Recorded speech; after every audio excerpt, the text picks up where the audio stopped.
Hey, Milden friends, Tom here.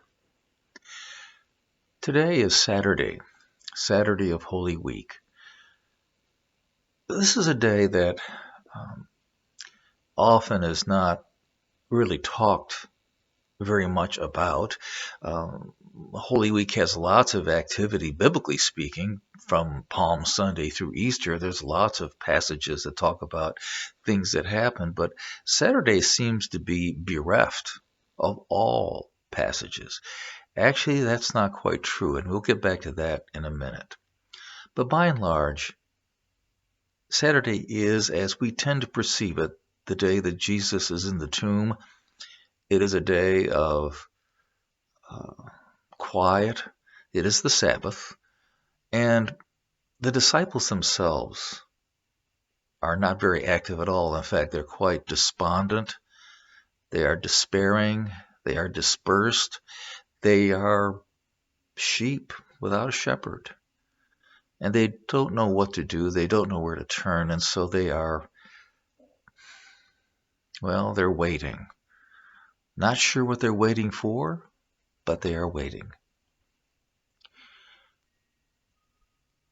Now, we of the church resonate with that, and we see that the burial on Good Friday and the resurrection of Easter Sunday does have that intervening time. And so we, like the disciples, are waiting to see what happens next. But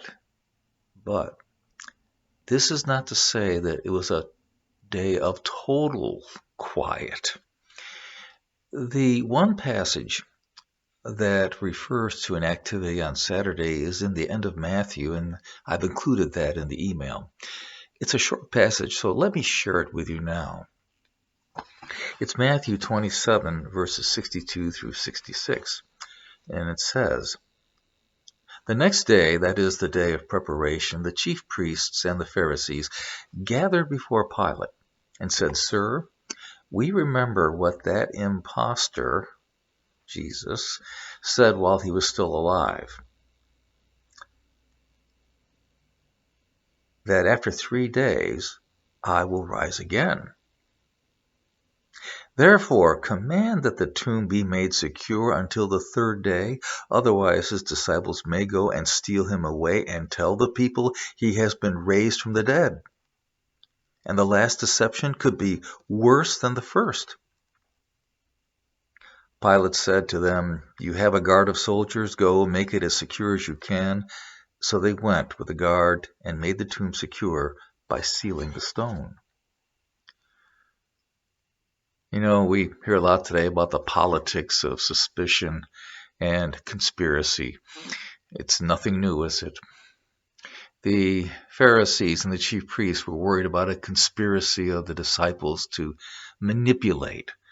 Even though Jesus was truly dead, they would pretend that he was alive by stealing his body and then proclaiming to the people he's alive, and that somehow might translate into a political insurrection. That's what the chief priests and Pharisees were worried about, a rebellion of the people. They were worried, and so they were active trying to make sure that the word did not get out that Jesus was alive. They wanted to make sure that the disciples had no chance of carrying out any kind of mission like that. There's another kind of activity, too, that may have been happening that day. And it's not from the disciples, and it's not from the Pharisees and the chief priests. It's actually from Jesus himself. Now, this is rarely talked about. It's not made a very big idea in terms of theology. But there is a biblical reference, a very obscure biblical reference in 1 Peter that may actually indicate something of what Jesus was doing. Remember, Jesus, as the man, the fleshly Jesus, died and was placed in the tomb. But Jesus, the God, the Logos, the Word, that Jesus lives.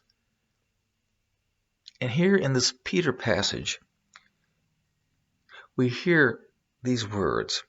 It's 1 Peter 3, 18 through 20. He was put to death in the flesh, but made alive in the spirit, in which also he went and made a proclamation to the spirits in prison, who in former times did not obey. Could it be that Jesus, upon his death, upon the cross and burial in the tomb, Jesus the Word went to the realm of the dead and made proclamation to those who had not heard the good news from God, had not heard about the redemption and the salvation that God now offers through Jesus Christ? Often people say, well, what about the people who died before Jesus? Are they saved? Well, it could be that here there was an allusion to that work going on, the work of salvation following his death. We remember it, by the way, in the Apostles' Creed. That part, he was crucified, dead, and buried. He descended into hell. Or, as some say, he descended to the realm of the dead. On the third day, he rose again from the dead. And the creed continues. There is that little allusion that something might have happened there with Jesus between the time of his dying upon the earth and the evidence of his resurrection on Easter. Maybe Jesus was at work on Saturday, not a day of rest for him. Well, whether it was Jesus at work, the Pharisees and chief priests trying to prevent a conspiracy from being implemented, or whether it was disciples waiting to see what happens next, this is Saturday of Holy Week, an interim time, an intervening moment. You and I, we're in Saturday. We're in between Good Friday and Easter. We feel the despair of yesterday's tragedy, and we anticipate the joy of tomorrow's miracle. And so we wait and wait for God to do what God does best, to bring us hope, affirmation, good news, and new life. May your Saturday of Holy Week be blessed, and may we anticipate tomorrow with open arms and open hearts. Take care, and God bless.